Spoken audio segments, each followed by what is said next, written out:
اچھا انسان کا خسارہ بیان کیا تو خسارہ کیوں بیان کیا؟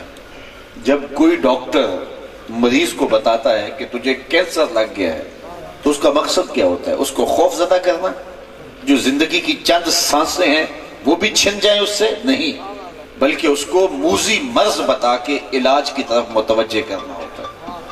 اللہ نے انسان کو لگے ہوئے مرض کی طرف توجہ دلائی اور پھر علاج کی طرف متوجہ کیا، اور علاج بھی خود ہی بتایا، اِلَّا الَّذِينَ آمَنُوا۔ قسم ہے محبوب تیرے زمانے کی انسان خسارے میں ہے، بچے گا وہ جو تیرے دامن سے لپٹ جائے گا۔ ایمان جو حضور سے وابستگی کا نام ہے، تو کہا کہ قسم ہے تیرے زمانے کی، بے شک انسان خسارے میں ہے، لیکن جو تیرے دامن سے وابستہ ہو گیا تو محبوب وہ خسارے سے بچ جائے گا۔ اللہ اکبر۔ تو خسارے سے بچنے کا یہ راستہ دیا۔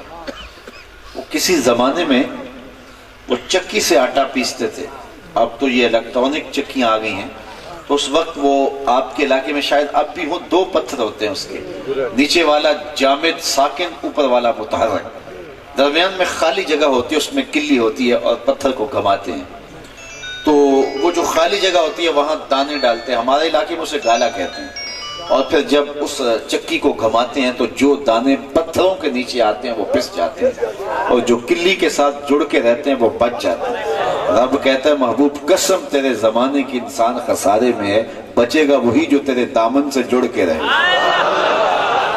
دنیا کے اوپر کتنے لوگ آئے آج ان کا نام بھی نہیں۔ میں اگر آپ سے پوچھوں کہ جس زمانے میں میرے حضور آئے اس زمانے کے کیسر کا نام کیا تھا، تو شاید علماء کے علاوہ کوئی بھی نہ بتا سکے، اور اگر میں پوچھوں کہ اس زمانے کے خاقان کا نام کیا تھا تو شاید اس کا جواب بھی مشکل ہو، اور اگر میں پوچھوں کہ میرے رسول کے زمانے کے کسرا کا نام کیا تھا، اس دور کی سپر پاور تھی، اس کے حکمران کا، اس دور کا جو اوباما تھا، اس کا کیا نام تھا، تو شاید یہ بتانا بھی مشکل ہو۔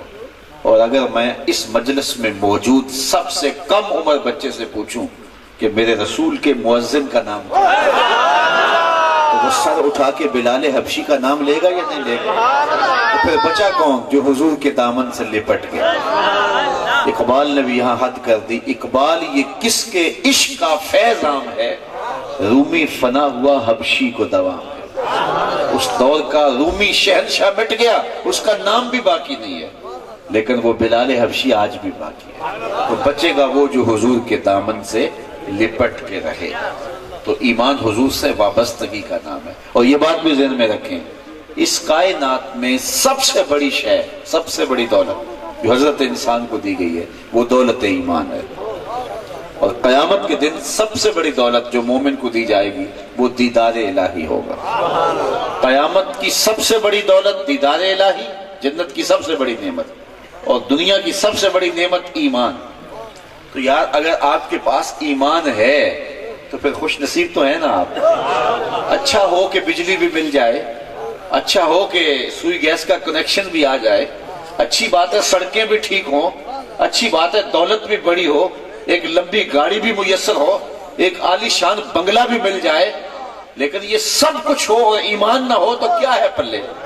اور اگر یہ سب کچھ نہیں ہے اور ایمان ہے تو پھر مبارک ہو تمہیں، اس لیے کہ سب سے قیمتی چیز سے تمہارا دل روشن ہے۔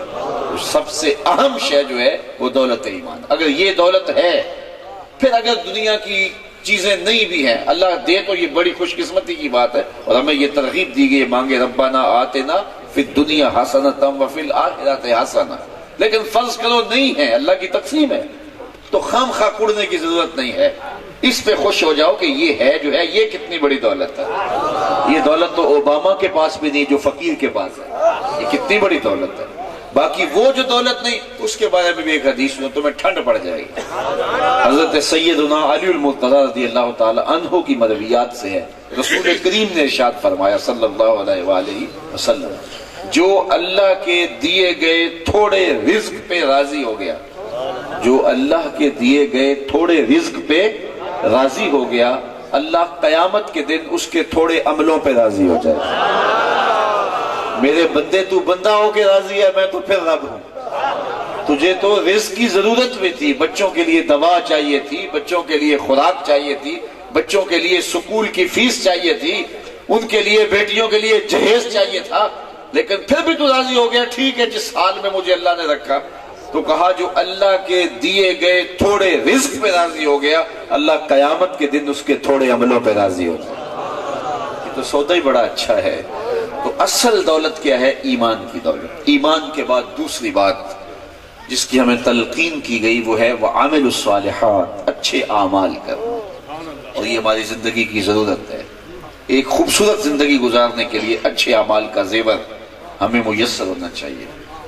اور ہماری زندگی اتنی خوبصورت ہو، چونکہ جب انسان صالح اعمال کرتا ہے تو طمانیت روح تک اترتی.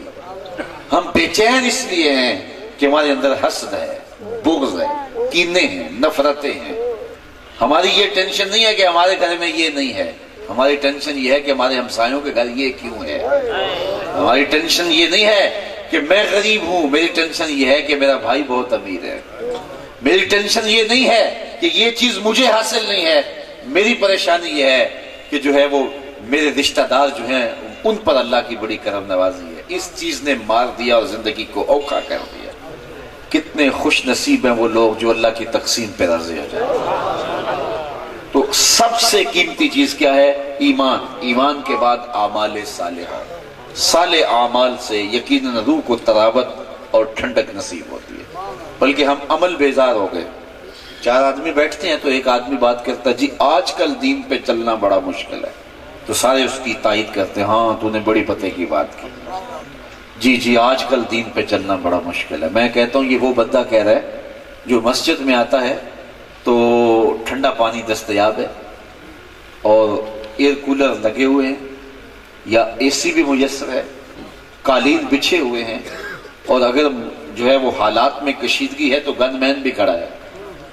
مخملی مسلوں پہ نماز پڑھنے والا کتنے فیشن سے کہتا ہے آج کل دین پہ چلنا بڑا مشکل ہے. میں کہتا ہوں صاحب تیرے لیے مشکل ہے یا کربلا والے حسین کے لیے مشکل تھا؟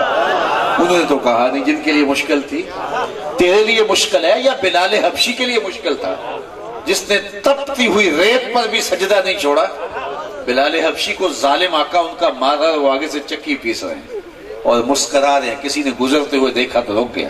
کہا بلال عجیب تماشا ہے، تمہارا آقا تمہیں مار رہا ہے، تم رونے کی بجائے ہنس رہے ہو. تو بلال نے جو جواب دیا سنو ٹھنڈ پڑ جائے گی. حضرت بلال نے کہا تم بازار جاؤ نا مٹی کا پیالہ خریدنے تو اس کو بھی ٹھونک بجا کے دیکھتے ہو کہیں کچا تو نہیں، اس کی آواز تو ٹھیک ہے. کہا تم تو مٹی کا پیالہ بھی خریدو تو ٹھونک ٹھونک کے دیکھتے ہو کہیں کچا تو نہیں. میرا مالک بلال کو خرید رہا ہے، دیکھ رہا ہے بلال کچا تو نہیں، اس کی آواز تو ٹھیک ہے. میں کہتا ہوں مالک کھال ادھر بھی جائے گی، حق حق کی آواز ختم نہیں ہے. زخم پہ زخم کھا کے جی، خون جگر کے گھونٹ پی، آہ نہ کر لبوں کو سی، یہ عشق ہے زندگی میں. تو جب پیار کا دعویٰ کیا ہے تو پھر دکھ تو سہنے پڑیں گے، پھر تکلیف تو برداشت کرنی پڑے گی.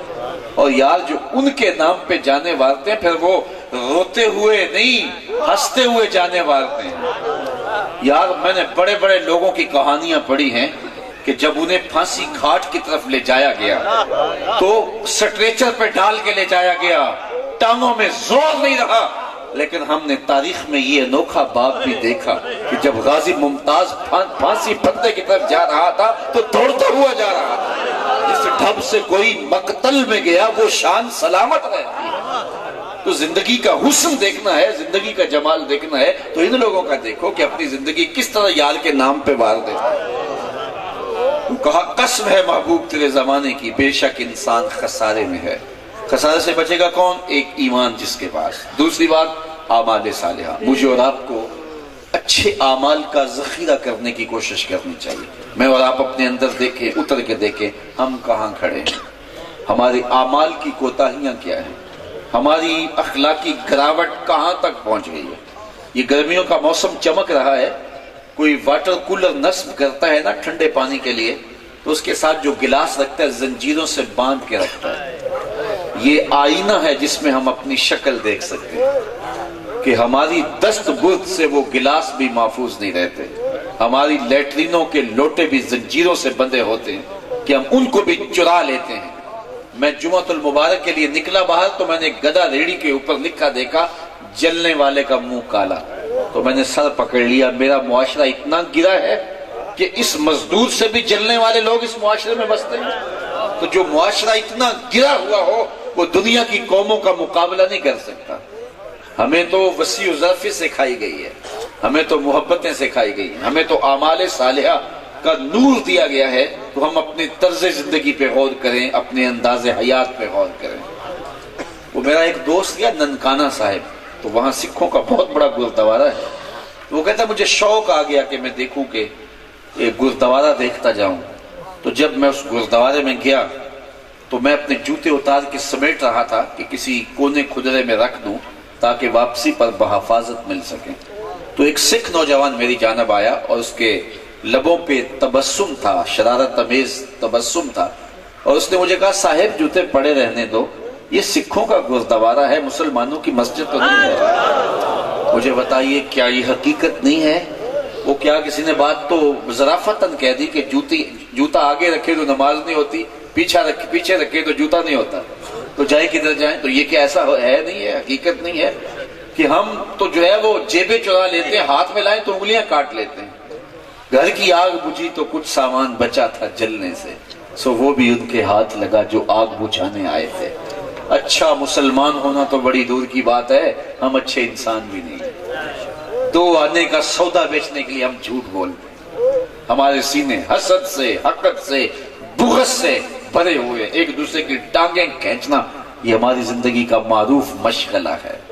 اور صاحب مجھے معاف کیجئے، یہ مشغلہ صرف دنیا داری نہیں کر رہے، ممبر و محراب کے وارثین بھی یہی کام کر رہے ہیں۔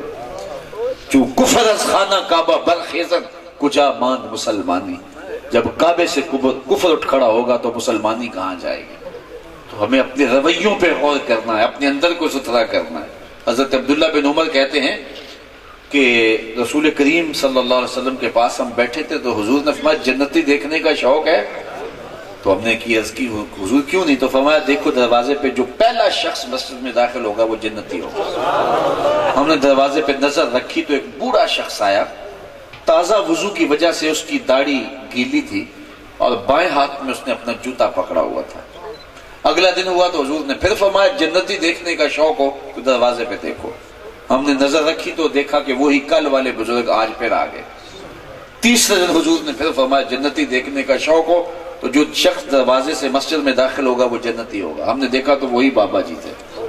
کہتے لوگ تو چلے گئے، میں بابا جی کے پیچھے چل پڑا۔ میں نے کہا کہ میری والد گرامی سے کوئی تھوڑی سی شکر رنجی چل رہی ہے، تو میں کوئی 3 دن آپ کے ساتھ گزارنا چاہتا ہوں، تو مجھے آپ اپنے ساتھ رکھ لیں گے؟ انہوں نے کہا آ جاؤ۔ کہتے میری لالچ یہ تھی میں دیکھوں تو صحیح یہ عمل کیا کرتا ہے، کہ حضور نے کہا کہ جنتی دیکھنا ہے تو دروازے پہ دیکھو، اور 3 دن یہی آ رہا ہے۔ خیر رات کو جب اس نے مجھے اپنے کمرے میں سلا دیا اور خود بھی لیٹ گیا، میں نے چادر اوڑھ لی اور یوں تاثر دیا کہ میں سو گیا ہوں، لیکن میں جاگتا رہا کہ دیکھوں یہ عمل کون سے کرتا ہے۔ لیکن ساری رات گزر گئی کہ وہ سویا رہا۔ ہاں جب کروٹ بدلتا تھا تو رب کا نام لیتا تھا، اس کے علاوہ میں نے کوئی معمول نہیں۔ صبح اٹھے تو میں بھی مسجد میں آ گیا، وہ بھی آ گیا، سارا دن یوں گزرا۔ اگلا دن سادہ، پھر اگلا دن۔ جب 3 دن 3 راتیں گزر گئی تو میں نے اس کو کہا کہ بابا جی میری ابا جی سے کوئی لڑائی نہیں ہوئی تھی، میں اس لالچ میں آیا تھا کہ دیکھوں آپ کا عمل کیا ہے، چونکہ حضور نے فرمایا تھا جنتی دیکھنا ہے تو دروازے پہ دیکھو، اور 3 دن تم ہی نظر آتے رہے۔ میرا خیال تھا کوئی خاص عبادت کرتے ہوں گے اور میں بھی وہ سیکھوں آپ سے، لیکن 3 دن میں نے کچھ نہیں دیکھا آپ سے، تو کیا ماجرا ہے؟ تو وہ فرمانے لگے کہ ابن عمر جو دیکھا ہے ایسے ہی ہے، تمہاری وجہ سے میں نے کوئی شے روکی نہیں ہے، میرے یہی معمول ہے، کوئی الگ معمول نہیں۔ لیکن ایک بات میں بتاؤں جو تم دیکھ نہیں سکے، اور وہ یہ کہ یہ جو میرا سینہ ہے نا، اس میں کسی مومن کا بغض نہیں ہے، اس میں کسی مومن کے لیے کھوٹ نہیں ہے۔ تو اپنے سینوں کو صاف رکھیں، ہم سینوں کو ستھرا کریں۔ اپنا سینہ ستھرا کریں گے تو اپنا ہی فائدہ ہوگا، اور کسی کا کیا نقصان ہوگا اگر ہم اپنے سینے میں کسی کے لیے نفرت پال رہے ہوں گے۔ وہ کیا کسی نے کہا کہ ہمارے لیے تو محبت کرنے کا وقت نہیں، لوگ پتہ نہیں نفرت کہاں سے پال لیتے ہیں۔ تو اپنے سینوں کو پاکیزہ رکھو، اپنے سینوں کو ستھرا رکھو، اچھے اعمال کا زیور پہنو، اور یہ ہمیں تعلیم دی گئی، وَتَوَاصَوْا بِالْحَقِّ وَتَوَاصَوْا بِالصَّبْرِ۔ اور 2 باتیں اور فرمائی گئیں، حق کی وصیت اور ایک صبر کی وصیت۔ حق سے مراد کیا ہے؟ امام قرطبی نے اس پہ 3 قول کیے ہیں، لیکن ایک قول یہ ہے کہ اس سے مراد قرآن ہے، تو بطور مسلم ہماری ذمہ داری ہے کہ قرآن مجید کے پیغام کو دنیا کے ایک ایک کونے تک پہنچائیں، لیکن اس کتاب کو ابھی تک ہم خود نہیں سمجھ سکے کسی کو کیا پہنچائیں گے۔ ہمارا معمول نہیں رہا قرآن کی تلاوت کا۔ کوئی زمانہ ہوتا تھا صبح کو جب لوگ اٹھتے تھے قرآن کھول کے بیٹھ جاتے، آج ہر گھر سے پاپ میوزک کی صدائیں تو آتی ہیں، قرآن کے نغموں کی آواز نہیں آتی۔ اور اسی وجہ سے وہ کہتے ہیں ہمارے گھر میں کوئی سایہ ہو گیا ہے، کوئی تعویذ ڈال دی ہے، کوئی جن بھوت آ گیا ہے، تو عامل اور پیر صاحب کے پاس جاتے ہیں کہ جناب کوئی تعویذ لکھ دو۔ تو اگر پیر صاحب کہیں، عامل کہے کہ کچھ بھی نہیں ہے، تو اس کا تو کاروبار وہی ختم ہو گیا۔ اس نے تو کہنا ہی ہے کہ میاں تو ویلے سے رہ گیا، آدھا گھنٹہ نہ آتا تو تعویذ چل جانا تھا، اور پھر ہر اتوار کو اس بابے کے پاس جا کے حاضری بھرنا پڑتی ہے۔ اور کاش کہ یہ حاضری قرآن کے لیے بھری ہوتی تو گھر میں کوئی جادو نہ آتا، کوئی ٹونا نہ آتا۔ تو اس قرآن سے وابستگی اختیار کرو۔ یہ قرآن من کے روگ اتارتا ہے، دلوں کے زنگ اتارتا ہے۔ میرے حضور نے ارشاد فرمایا راتوں کی تنہائیوں میں اٹھ کے قرآن پڑھا کرو، اور قرآن پڑھتے ہوئے رویا کرو۔ اور آگے فرمایا فَإِن لَمْ تَبْكُوا فَتَبَاكُوا، اگر رونا نہ آئے تو رونے کی کوشش کیا کرو۔ حضرت داتا گنج بخش علی حجویری علیہ رحمہ سے کسی مرید نے پوچھا حضرت رونے کی کوشش کریں پھر بھی رونا نہ آئے؟ فرمایا پھر مقدر پہ رویا کرو، اتنے سنگ دل ہو گئے ہو تمہاری آنکھیں آنسوؤں کا خراج نہیں دیتی۔ اور فرمایا تمہارا رب سے باتیں کرنے کو جی چاہے تو قرآن کھول کے بیٹھ جائے گا۔ یہ رب سے ہم کلام ہو، یہ اللہ کی لٹکتی ہوئی رسی ہے جس کا ایک سرا تمہارے ہاتھ میں ہے، دوسرا سرا تمہارے رب کے دستے قدرت میں ہے۔ تو یہ کتنی روشن کتاب ہے، لیکن ہم اس کتاب کے ساتھ وہ سلوک نہ کیا۔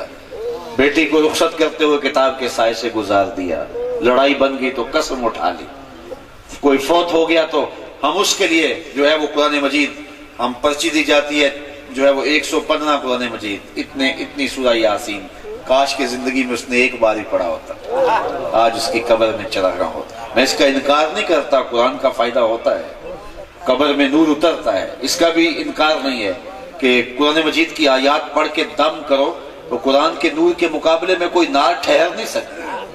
لیکن افسوس کہ قرآن مجید کے بنیادی مقصد کو ہم سمجھ نہ پائے۔ یہاں اقبال نے بڑی خوبصورت بات کہی، ببندے صوفی و ملا اسیری حیات از حکمت قرآن گیری بآیاتش ترا کار جزی نیست کہ از یاسین او آساں بمیری۔ اقبال کہتا ہے تو جاہل صوفی اور کاہل ملا کے ایسے پھندے میں پھنسا ہے کہ تو نے قرآن سے زندگی تلاش نہیں کی۔ قرآن کی آیتوں سے تجھے صرف اتنا سروکار ہے، جب تیرے بوڑھے کی روح اٹک جائے تو تو سورہ یاسین لے کر بیٹھ جاتا ہے کہ میں اس کی تلاوت کروں اور میری روح آسانی سے نکل جائے۔ اقبال کہتا ہے کہ کاش تو نے قرآن سے بھی سیکھا تو مرنا ہی سیکھا، اس قرآن سے جینا سیکھ لیا ہوتا تو اس قرآن سے زندگی تلاش کی ہوتی۔ یہ کتاب زندہ ہے، کتاب زندہ قرآن حکیم، حکمت او لا یزال است و قدیم، یہ زندہ کتاب ہے، یہ زندگی کے روگ مٹاتی ہے، یہ من میں چراغاں کرتی ہے، ظلمتیں دور کرتی ہے۔ تو اس کتاب کی وصیت یہ وہ عمل ہے جو خسارے سے بچاتا ہے۔ اور آخری بات کہی وَتَوَاصَوْا بِالصَّبْرِ، اور صبر کے دامن کو تھاما جائے اور اس کی وصیت لوگوں تک پہنچائی جائے اور لوگوں کو تلقین صبر کی جائے۔ اور صبر دو طرح کا ہے، ایک تو راہ دین میں چلتے ہوئے جو مشکلیں آتی ہیں تو ان سے گھبرانا نہیں چاہیے۔ جس نے بھی دین کا کام کیا اس نے مشکلیں ضرور سہی، بلکہ میرے اور آپ کے آقا و مولا فرماتے ہیں جتنی تکلیفیں مجھے آئی ہیں اتنی تکلیفیں کسی نبی کو نہیں آئی، سب سے زیادہ تکلیفیں میرے حضور نے سہی، لیکن جو ہے وہ پیشانی پہ بل نہیں آیا، لوگوں نے پتھر بھی مارے، مصطفیٰ نے دعائیں دی، طائف کے بازاروں میں کیا کچھ نہیں ہوا، لوگوں کے تلخ رویوں کے باوجود بھی حضور نے دین کے جھنڈے کو اونچے رکھا اور دین کا جھنڈا گرنے نہیں دیا۔ اللہ اکبر، سختیوں کے باوجود۔ اور انبیاء علیہ السلام نے جو تکلیفیں سہی، جو اذیتیں سہی، آپ ان کی کہانیاں پڑھیں۔ حضرت زکریہ کے سر میں آرا رکھ کے پاؤں تک چیر دیا گیا لیکن زبان سے ہائے تک نہیں نکلی۔ حضرت امام رازی نے لکھا ہے کہ مکے سے لے کر طائف تک 70 ایسے نبیوں کی قبریں ہیں جن کی وفات صرف بھوک کی وجہ سے ہوئی۔ تو دکھ آئے راہ دین میں تو اس پہ صبر کیا جائے۔ اور دوسری بات، دنیاوی امور کے اندر جو تکلیفیں میں پہنچتی ہے، بچوں کی جانب سے، اعزا و اقربا کی جانب سے، ہمسایوں کی جانب سے جو تکلیفیں پہنچتی ہیں ان پر حوصلہ رکھے، صبر رکھے۔ اس طرح غربت ایک بہت بڑا آزار ہے، اسی طرح بیماری آ جاتی ہے، تو یہ جو تکلیفیں میں زندگی میں پہنچتی ہیں تو ان کے دفیع کے لیے کوشش کرے، دن رات کوشش کرے، محنت کرے، حلال رزق کمائے کہ غربت دور ہو جائے، میں اپنے بچوں کو خوشحال کر لوں، لیکن واویلا نہ کرے، سفید پوشی کا بھرم نہ ٹوٹنے دے، کسی کے آگے ہاتھ نہ پھیلائے۔ اور دوسری جانب یہ نہ ہو کہ غربت کی چکی میں پس رہا ہو، مشکلات ہوں تو کہیں حرام نہ کمانے لگے، تو صبر کے دامن کو مضبوطی سے تھامے رکھے۔ صبر کرنے والے کا اللہ نے اجر رکھا ہے۔ جب یہ زندگی میں ہم سیکھ جائیں گے کہ ہم نے مشکلات پہ صبر کرنا ہے، کیونکہ زندگی نام ہی مشکلات کا ہے۔ میاں صاحب نے فرمایا دکھ ہمیشہ تے سکھ کدائیں، دکھاں تو سکھ وارے، دکھ قبول محمد بخشا راضی رہن پیارے۔ تو دکھ جو ہے ان کو قبول کریں، کوئی بات نہیں ہے، ہاں دور کرنے کی کوشش کریں، دن رات تگ و دو کریں، تردد کریں، محنت کریں، کوشش کریں، بیماری ہے تو دوا لیں، اللہ سے شفا کی دعا مانگیں، لیکن گھبراہٹ اور اس سے بے صبری کا مظاہرہ، واویلا مچانا، اس سے منع کر دیا گیا ہے، اور یہ خسارے سے یہ چیز بچا نہیں سکتی۔ اگر بچنا چاہو خسارے سے تو قرآن نے یہ نسخہ جامعہ دیا ہے، 4 چیزیں ہیں: ایمان، اعمال صالحہ، حق کی وصیت اور صبر کی وصیت۔ یہ 4 تمہارے پاس ہیں تو خوش نصیب لوگ ہو، اور اگر یہ 4 نہیں ہیں تو پلے کچھ بھی نہیں ہے۔ بے شک انسان خسارے میں ہے، خسارے سے بچے گا وہی جو تیرے دامن سے لپٹ جائے گا۔ دنیا کے اوپر کتنے لوگ آئے چلے گئے، آج ان کا نام بھی باقی نہیں۔ میں گجرانوالا سے لاہور آتا ہوں تو راوی کے اس پار جہانگیر کا مقبرہ ہے، جہاں دن کو بھی گزران ہو تو حسرتیں برستی دکھائی دیتی ہیں، اور وہاں قرآن پڑھنے والے لوگ نہیں ہوتے، تاش کھیلنے والی ٹولیاں ہوتی ہیں، اور وہاں گلاب کی پتیاں نہیں ہوتی، جانوروں کی بینٹیں پڑی ہوتی ہیں۔ اور بالکل جہانگیر کے مقبرے کے ساتھ اس کی بیوی ملکہ نور جہاں کا مقبرہ ہے۔ جب بادشاہ تخت پہ بیٹھتا تھا تو پیچھے پردہ لٹکتا، اور یہ پردے کے پیچھے بیٹھتی، اور بادشاہ کا کوئی فیصلہ اسے پسند نہ ہوتا تو کمر ٹھونکتی، بادشاہ فیصلہ تبدیل کر دیتا۔ جس کے اشارہ ابرو پہ ہندوستان کی تقدیر کے فیصلے تھے، آج اس کی قبر بھی اندھیرے میں ہے۔ ان کی اپنی بیٹی ہے زیب النساء، باپ سے چوری شاعری بھی کرتی رہی، دیوان مخفی دستیاب ہے اس کا اپنا شعر اس کے لوہے مزار پر لکھا ہے: بر مزارے ماں غریباں، نہ چراغے نہ گلے، نہ پرے پروانہ سوزت، نہ صدائے بلبلے۔ ہم غریبوں کی قبر پہ نہ کسی نے چراغ جلانے آنا ہے، نہ کسی نے پھول ڈالنے آنا ہے، نہ کسی بلبل نے پر جلانے ہیں، اور نہ کسی پروانے نے پر جلانے ہیں، نہ کسی بلبل نے گیت گانے ہیں۔ جو بر صغیر کے مطلق العنان حکمران تھے آج غریب بنے ہوئے۔ پر مزارے ماں غریباں، یہ راوی کے اس پار کی کہانی ہے، اور پل پار کر کے آگے بڑھے، ایک لوہے مزار ادھر بھی ہے، وہاں تو لکھا ہے بر مزارے ماں غریباں، نہ چراغے نہ گلے، یہاں لکھا ہے گنج بخش فیض عالم، مظہر نور خدا، نا کساں پیر کامل آرا۔ دولت والا خسارے سے بچا یا محمد کا نوکر خسارے سے بچا؟ تو کہا اگر خسارے سے بچنا ہے تو مصطفیٰ کا دامن پکڑ لو، پھر زمانے کا گزران بھی اور حالات کی تلخیاں بھی تمہیں نہیں مٹا سکیں گی۔ سبت اسبر جریدہ عالم دوام ماں، تو دنیا کے اوپر باقی رہو گے، اور تمہارا نام بھی رہے گا، تمہارا نشان بھی رہے گا۔ فقیر نام تنا دا باہو، قبر جنا دی جیوے۔ تو یہ خسارے سے بچنے کا نسخہ کیمیا ہے۔ اللہ آپ کو مجھے اپنی رحمتوں کا حصار دے۔